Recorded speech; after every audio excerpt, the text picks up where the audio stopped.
गझलच्या शाळेमध्ये त्यांना असं सँडविच बनवायला सांगितलेलं आहे. त्यासाठी गझलने आज खूप मेहनत केलेली आहे. दाखव गझल, हे बघा हा तिरंगा सँडविच त्यांनी आज बनवलेला आहे. किती परफेक्ट गझलने हा तिरंगा सँडविच बनवलेला आहे. आणि तिच्या मैत्रिणीसाठी, कोणासाठी, काव्यासाठी तिने एक सँडविच एक्स्ट्रा घेतलेला आहे. आणि आता त्या दोघी मिळून या तिरंगा सँडविच खाणार आहेत. मध्ये ते ब्ल्यू कलरचं कसं करणार बाळा? आता मी आता इथे जाताना एक 10 रुपयाचा जेम्स घेणार. जेम्स, हा.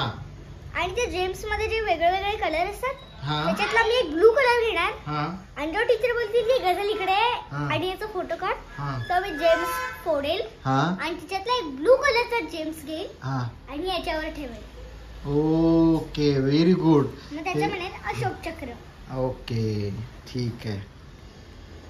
तर अशा प्रकारे आमच्या शाळेमध्ये आमच्या गझलच्या तिरंगा सँडविच ही थीम त्यांना दिलेली आहे. आणि तिने ती खूपच छान प्रकारे तयार केलेली आहे. त्याबद्दल गझलचं अभिनंदन आणि भारत माता की जय. बाय. सगळ्या वर्गाला वेगवेगळे पदार्थ दिले.